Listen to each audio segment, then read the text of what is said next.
사냥이 끝났으니. 우리가 보통 학교에서 태종에 대해 배울 때 태종은 왕권 강화를 통해 나라를 안정시켰고 그로 인해 다음 왕인 세종이 나라를 크게 발전시켰다고 배웠습니다. 태종은 왕권 강화를 위해 크게 두 가지 방법을 사용했는데 그중 하나는 공신 제거이고 나머지 하나는 정치제도 개혁입니다. 이 중에 공신 제거부터 한번 살펴보자면 태종은 왕이 되기 위해 두 번의 왕자의 난을 겪었고 그때마다 여러 사람들이 태종을 도왔죠. 그런데 막상 왕위에 오르고 나니 태종은 문득 이런 생각이 듭니다. 지금까지 공신들의 많은 도움을 받아 왕위에 오르긴 했으나 앞으로도 이들이 도움이 될지는 모르겠다는 건데요. 심지어 걸림돌이 될 수도 있죠. 태종은 왜 이런 생각을 하게 된 걸까요? 이를 알기 위해선 먼저 태종의 지지 세력을 알아봐야 합니다. 태종은 왕위에 오르기 위해 태조, 정도전 세력과 대립했습니다. 그러다 보니 자연스럽게 정도전의 반대 세력이 태종에게 흡수됐죠.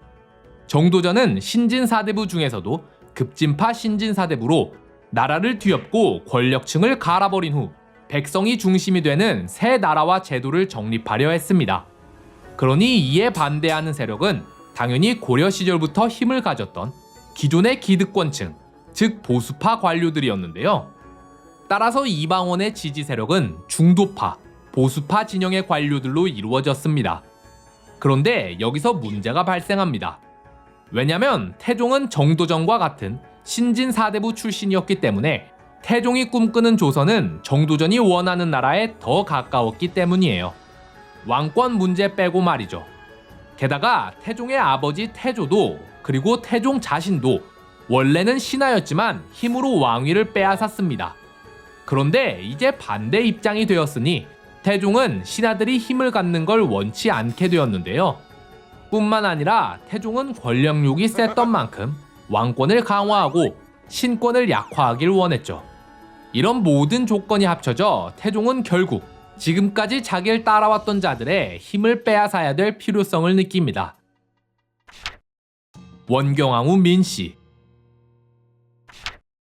결심을 마치자 가장 먼저 태종의 눈에 들어온 건 바로 아내인 민씨 가문이었습니다. 왜냐면 태종의 장인 민제는 보수파의 수장격인 인물이었고 원경왕후와 그녀의 형제들은 1, 2차 왕자의 난에서도 크게 활약한 공신이었으니 그들의 힘은 꽤나 막강했기 때문이죠. 게다가 태종에겐 한 가지 고민이 더 있었는데 바로 세자인 양녕대군이 어린 시절 민씨 가문에서 자라서 이들과 친하단 것이었습니다.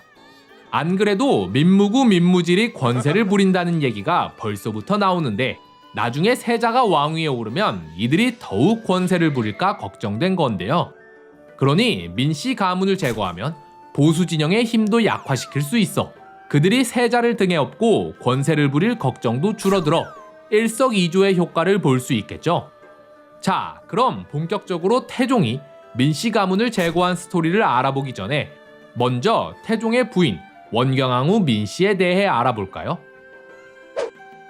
태종의 정실 부인 원경왕후 민씨는 당대 최고의 가문 중 하나였던 민씨 가문에서 태어났습니다.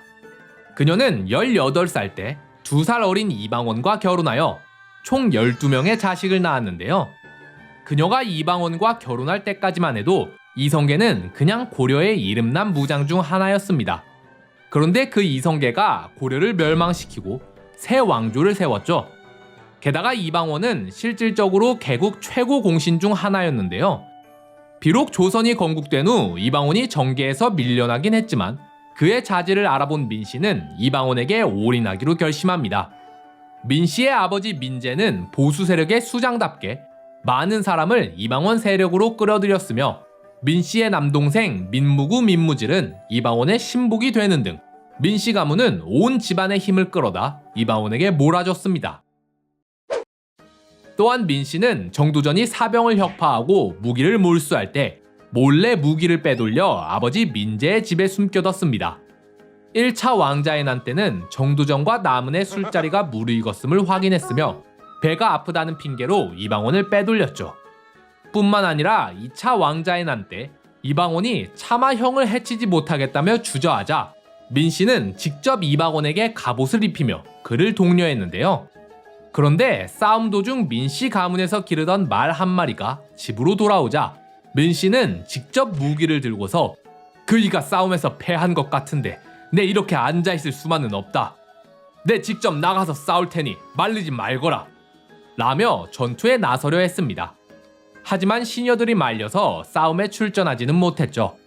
이렇듯 이방원이 왕위에 오르는 동안 그녀의 활약은 절대 적지 않았습니다. 그리고 마침내 이방원이 왕위에 오르자 민씨도 왕비에 오르게 되죠. 그런데 태종의 여성 편력. 왕위에 오른 태종은 하루가 멀다 하고 젊은 여인들을 잠자리에 들였습니다. 그러자 이 사실을 알게 된 원경왕후는 그때마다 짜증을 부렸는데요.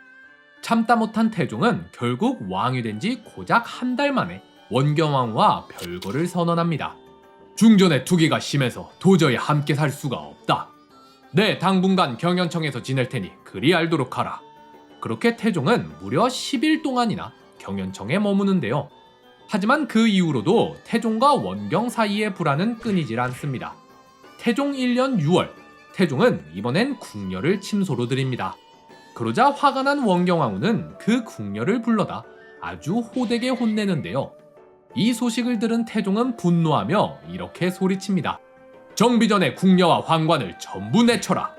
정비전이란 왕비가 거처하는 곳으로 왕비를 모시는 궁녀와 환관을 모두 내쫓아버린 거예요. 사극 보시면 어린 양반 자제나 왕자가 잘못했을 때 노비나 내시가 대신 매를 맞듯 왕비에게 직접 벌을 줄 순 없으니 그녀와 가까운 자들에게 대신 벌을 내린 거죠. 그렇게 시간이 흘러 즉위한 지 1년쯤 지난 어느 날 하루가 멀다 하고 여자 문제로 부부싸움을 하던 태종은 갑자기 이런 명을 내립니다. 과거에 임금과 신하들은 몇 명의 부인을 두었는지 조사해 보고토록 하라. 그러자 예조에서 이렇게 보고하는데요.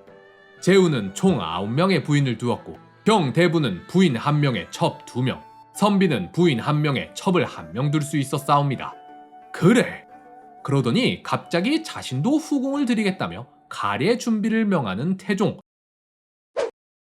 가례는 쉽게 말하면 왕실에서 치르는 결혼식이에요.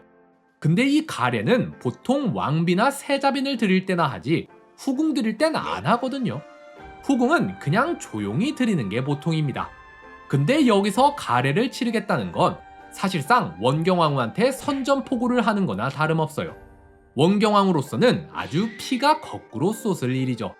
원경은 곧장 태종에게 달려가 이렇게 외칩니다. 상감께서는 지난날 저와 함께한 일들을 전부 잊으셨습니까? 제가 지금껏 전하를 보필하여 여러 어려움을 이겨내셨고 또한 함께 환란을 극복하여 왕위에 오르셨는데 주상께서 어찌 제게 이러실 수 있단 말입니까? 그러면서 식사도 거르며 하염없이 엉엉 우는 원경왕후. 그러자 보다 못한 상황 정종이 태종에게 한마디 합니다. 주상, 어찌하여 다시 장가를 들려 하시오. 내 비록 아들이 없어도 어릴 적 정으로 인하여 여태 다시 장가들지 못하고 있는데 하물며 주상은 아들도 많으니 말해 무엇하겠소. 그렇게 상황뿐만 아니라 대신들도 나서서 왕을 말리자 결국 태종은 가례를 파할 것을 명합니다. 근데 또 그렇다고 후궁을 안 들였나 하면 또 그렇지도 않아요. 태종은 그 뒤로 후궁을 무려 18명이나 드립니다. 그중엔 고위 대신에 여식도 있었고 왕비를 가까이서 모시던 궁녀도 있었고 심지어 자기 신하의 첩으로 있던 기생도 있었는데요. 그야말로 화려한 여성 편력의 시작이었죠. 보통 이 태종의 여성 편력에 대해선 외청 민씨 가문의 힘을 약화시키기 위해 태종이 일부러 그랬다는 의견이 지배적입니다. 물론 그 이유도 있겠죠. 근데 그것 때문만이라 하기엔 18명은 너무 많지 않나요? 게다가 이 중엔 이미 한 번 신하의 첩으로 들어간 적이 있는 기생도 있다니까요. 심지어 세종한테 왕위를 넘긴 다음에 상왕이 된 뒤에도 후궁을 3명이나 더 들여요. 이때 나이가 무려 50이 넘었을 때예요. 민씨 가문은 이미 진작에 작살났고요. 이런 걸 보면 확실히 태종에겐 여성 편력이 있었던 걸로 보입니다.